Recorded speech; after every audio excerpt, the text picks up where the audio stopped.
Rose. Welcome back to Journals in Time, and welcome if you're new. So today we are starting on our Irish journal. Hip hip hooray! It is St. Patrick's Day next week and I want to get a journal done, a full-on journal, not a big one.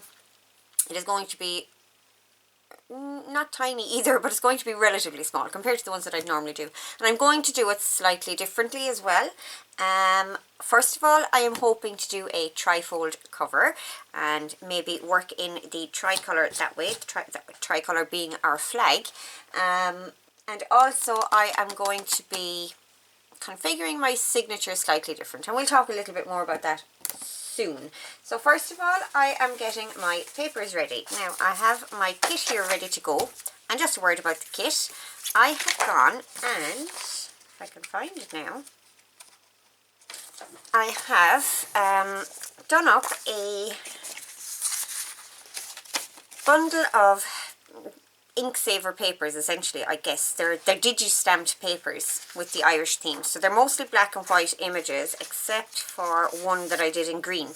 Now I have two versions of these. I have them with backgrounds included, or I have them as black and white. So I'll show you. I'll flip through these first and I'll show you the comparison then. So we have the harp and the Tara brooch. We have a sheet music cover, When Irish Eyes Are Smiling. We have a shamrock. We have a stamp outline and some ticket detailing. A map and a little Irish dancing girl. We have a couple of borders down the sides of the page. And last but not least, we have this one done in green with a triquetra over here, and, or sorry, this is the, yes, triquetra I think, with the Celtic knotting around it, and our lady playing the harp. Okay, so that is the colour versions with the backgrounds included, and all the backgrounds are, they're different tones and different shading. Now on this one, you can see some of the print from the other side. I'm using a relatively light paper. I will have to change that fairly soon, I think, given that I'm back using an inkjet printer again. So that has bled through. Now it actually doesn't bother me. I think it adds a nice texture in this case. So I'm going to leave it. Okay, I think it's only on that one, so I'm not going to worry too much about it for now. So with the black and white ones then, you have the option to really save ink and just print them on a white page and then, or tea dye your page and then print it, or print it and then tea dye if you're using a laser printer, or if you have waterproof inkjet ink. So that's the difference between them. We'll put them side by side, you might see it better. Okay, so we have one with the background, one without. Okay, so I've given the configurations for both. Now I am going to make available on my Ko-fi shop these ones for 1 week until St. Patrick's Day. They will be up as freebies until St. Patrick's Day, so you can hop over and grab those. And they will also be in my shop, where you can get the set with the backgrounds included and the blank ones all in one set. Okay? Okay, so that's that. Now, I also have some pages here that have no backing on them. They will most likely get used as backing for tags and things like that. I do love that one though. I'd love to include that as a page, and I may have to do that. That's okay. Okay, so first thing I want to do is sort out my signatures. Now, usually when we make junk journals, or at least for the most part what I see people doing when they're making junk journals, and I do it myself quite a bit, is we put 10 pages to a signature kind of minimum.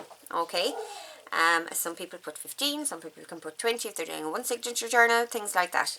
So I have made a lot of journals in my time, and I have found that I much prefer to do signatures with less pages and just put more signatures into the book. I think it balances a lot better in the book. It allows things to not get quite as fat. Like for instance, with the journal I just made finished up for Rhonda, you can see the signatures the way they're bowing out like this. It avoids that. I don't particularly like that. It doesn't bother me terribly, but I like to avoid it if I can.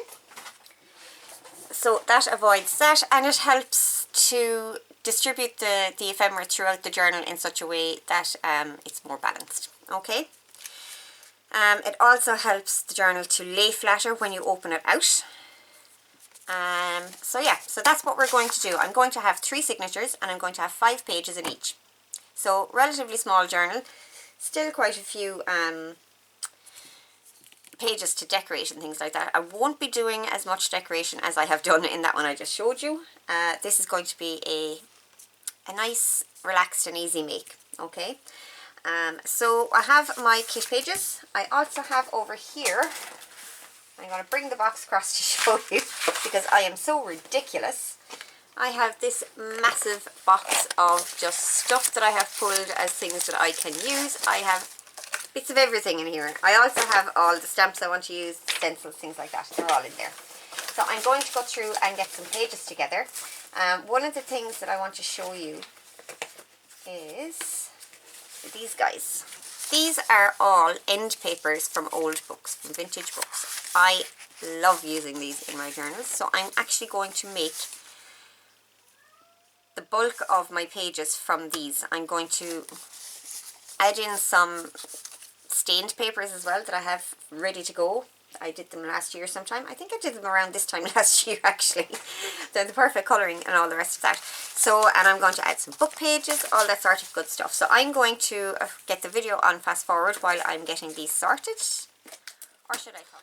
Okay, so I've chosen the papers for my signatures. Now, there are 1 or 2 little interesting bits to go through here. But let's get them kind of configured the way I want them, and we will have a look then at one thing in particular that I want to show you how to do. We're going to do a large pocket page, guys. So, put that on the front. See, I don't necessarily want to do these all in the same order because I don't like to have 2 digipages together. So they're not all going to have digipages on the front, but I'm going to find the nicest digipage to go to the front of the book. Of course, I put all my favourite ones into the centres. That makes loads of sense. Okay, let's see what we have in the centres here.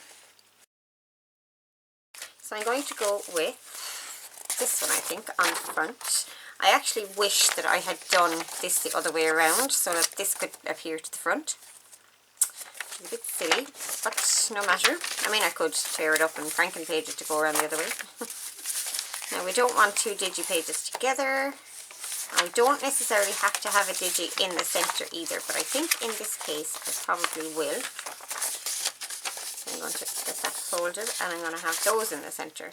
That'll be really cool. And this page comes from the 1980s. It was a rent agreement that was actually sent out, or not a rent agreement, a housing purchase proposal that was sent out to my grandmother in the 1980s. She never actually purchased a house, but she kept the paper. So I have it now, and it is really cool. It's really crinkly, and it's got that faded typewriting and things like that. Awesome. Loads of numbers on it. Fabulous. So I'm going to put that in there. When I have a book page, and then we have this large blank from the end papers of the books, and then we have that. Okay, so that is how that one is looking. Now, I'm kind of keeping very much on the light side here. I kind of have a vision in my head of this being mostly cream with touches of green and gold, so that's why we're doing it that way. Okay, so let's try this one. And on the front, now I want to use this. I will just cover this with an embellishment maybe, but I'm not sure if it will work. So it'll stick out a little bit, which I actually don't mind usually. And it's got pockets ready made. I might actually put that to the other side. Yeah, I'm going to swap these 2 around. You'll see why in a moment. Okay, so I'm going to show you how to make this page very shortly, but I'm just going to get it kind of in situ at the moment. And on the other side of that we have the map of Ireland, okay? So we'll get it in situ right now. And there, put that there, and I think maybe something like that there, okay. And for this one, we can have a digipage on the front for this one as well. And I am going to do this next, then this, and then this, and then this. Okay. Now, one other thing I want to add into these, I want to put some envelopes throughout as well. Maybe not through all of the signatures, but let me see what I have. Okay, so there are actually 2 envelopes with the kit. I'm going to get these cut out and we'll see what they're like. We may go back and use some junk mail envelopes or used envelopes instead and have these elsewhere, but I'm just going to get them cut out just to check them out, okay? Okay, so after all the cutting out and everything, I realised that what I actually wanted was longer envelopes. Okay, so we have 3 envelopes here. I don't know that I will end up using all of them, but we'll see. I'm going to just fold them over in half because this is how I'm going to want to use them. I was thinking about something else as well, but I think I'll just stick with this one for now. And we'll get them situated in the signatures. Now, I know that these are turning out to be a little bit more than 5. I mean, we have 6 in here, I think. 3, 4, 5, 6, yeah. And, you know, 5 is kind of, it's a loose rule, I guess. It's not a rule. It's not a rule, I guess, that's the thing. Okay, so we'll get this one. And we'll put that one in here. Like I said, I may not actually end up using all these envelopes in here, but for now I want to put them in there. 1, 2, 3, 4, 5, 6, 7 in that one. So, yeah. You know what? We're going to take that one out for now. I'll leave it in my little box. And I have another larger style one here with a window. Will that work halfways? It won't. So I'm actually going to go slightly off the halfways with this one. There we go. And if I put that one actually on the front, will I? No. Oh, decisions. Okay. Now, that's what we have so far. Okay. Now, this large pocket. I'm going to show you how I made this. I'm going to put these aside for now. Over here. And this page, it's a large page out of a book, and it's got a little tuck spot here, got a little tuck spot here, it's got a pocket here, and it will have a pocket in here as well. And on the other side, it has a side tuck here and a little bottom tuck down here. So let's get started. Okay, so first of all, you're going to need a large page. This is one that I just have from a very large atlas that I have. I don't know that it actually needs to be this large. I haven't tried it with other sizes. I just came up with this 2 minutes ago. This is just over 15.5 inches long and just over 10.5 this way. So 15.5 by 10.5. Like I said, I don't know that it actually needs to be that large. You could probably kind of work it with some other sizes as well. But you could always do some franken paper. Rachel did a tutorial on franken paper recently. It is a Nick the Booksmith original make. So you could go about Nick the Booksmith doing it as well. And you could make this pocket page out of that. So first things we're going to do, or actually a masterboard might work as well. We're going to fold it in half. Or you can get an A3 sheet, things like that. Might work with a 12 by 12, I don't know. Okay, fold it in half. Then we are going to, we're going to do this. And I want it to be the same size as my signature page. So I'm taking my pages and I'm measuring it. Just see, is there anything in particular that I want to keep on here? Not particularly. Okay. So we're going to line this up here with this top corner, and then I'm just going to mark a little crease there so that I know where that is. I'm going to open it out again. I'm going to cut up the center. Actually, I'm going to do it from this side because I'm going to take a tiny slice out of this so that it doesn't catch itself when it is folding up. So just like so. Okay, so that's the first part. Then we're going to turn it over, and on this side we're going to fold that up as far as that cut. Okay, and we're going to line it up with this edge over here, because I've taken a slice out of this side. It's at an angle, so I'm going to line it up with this edge. Here we have that. Turn it back over. I'm going to take our pages again. I'm just going to take one of the A4s here, put it into the center, and we're going to fold this to be the same width. Just going to get my ruler to do that. Up against the edge of the page, and fold. Like so.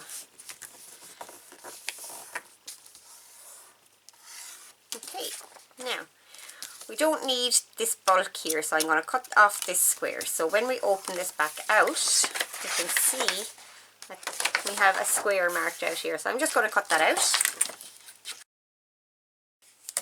like so, and I'm going to keep that because it looks really cool. So this is what we have so far. We have a fold up with a little pocket. Now on the other one I folded this back on itself because there was a piece that I particularly wanted to see, but you could just leave it like that and have that as a pocket. Okay, and then we have our side tuck on this side. Okay, so on this side we're going to take the top left corner and we are going to fold it down along that center fold here. So you need to be aware of where your center fold is. May not be very easy to see if you're using pattern paper like I am. Very heavy patterning on this one. I love the colours on this page. Okay, so we're going to fold it down into that centre crease. Now, leave a millimetre or so, okay? Don't fold it all the ways because you will catch yourself on the folds. So, leave just the teeniest, tiniest of gaps there. We'll fold it right down like this. And we're going to fold this part up level with this side. Now I'm bringing this down to my straight edge down at the bottom of my mat down here so that I can make sure that I'm folding this straight. I can't go by this edge because, as I said, I've taken it on a slant and I have nothing over here to measure against. Okay, so I'm just bringing it down to my straight edge down here to make sure I'm folding straight. There we have it. And that's that. Okay, so we're going to close this up. And where it's too long here, I'm just going to flip it over. Fold against that edge just to get the size, and then we can open it up and fold that down. Okay, now that corner is extremely bulky right now, so we're going to open it back out and we're going to cut from this edge here up to this point where it's folded. So there'll be little crosshairs here. We're just going to cut up to that point like so, and we're going to fold up our pocket piece here. We're going to fold that across like so, fold it over and bring this up on the other side. Okay, so next thing I would do, and I'm going to use my tacky glue for this. Fold this back out again. I'm going to get glue along this edge here. So that will be the top edge here. I do apologise for the cats and the dogs and all the rest of it. They're very active today, guys. Do you know what's going on? They don't want me to work at all. They don't like it when I'm in here. Okay, so we're getting this glued. Just like so. Just need a tiny amount there. The smallest line you can put in there, the better, but with still enough glue to hold it shut. Okay, the next thing is to, let me see. Okay, so the next thing I want to do, I want to slice this off here.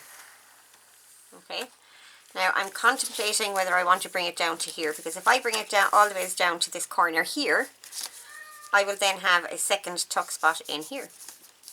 So I could do that, but I don't think I will. I think I'll just bring it down to here, the length of this. So I'm going to use my paper trimmer, which could be a bit dodgy, but we'll try it. I'm trying all this out on this prototype now rather than the one I've made for the actual journal. Clever, clever, aren't I? Okay, so I'm going to try and slice that with my trimmer.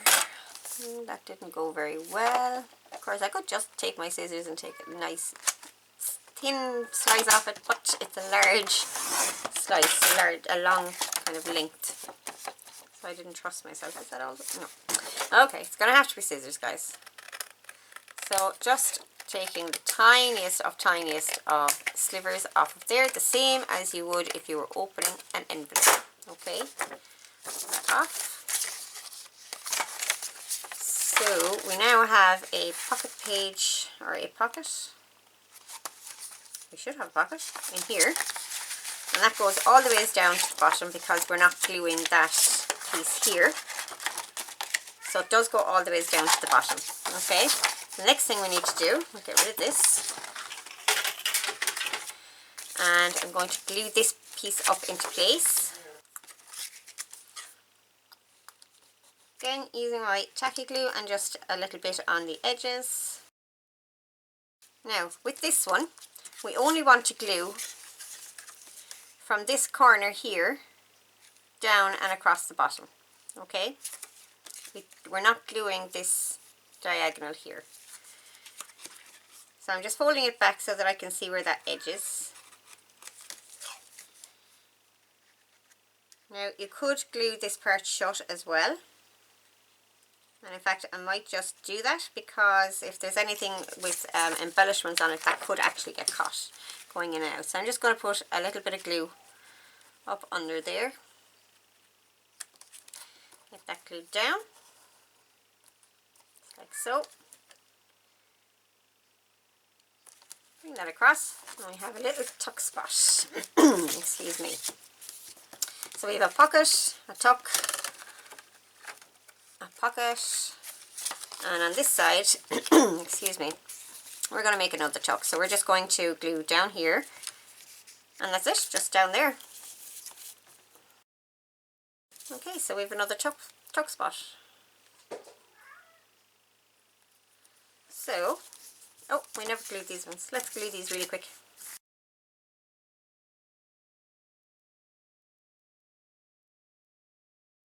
And there we have it. So we took one book page. We got 1, 2, 3, 4, 5, 6 pockets out of it for our signature. How cool is that? I'm well chuffed with that. And that really only came about because I had this really huge large page.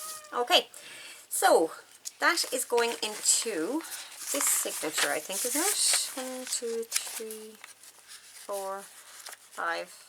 Oh, sorry. Yes, I actually have it already in there because I decided to experiment on another piece. Yeah.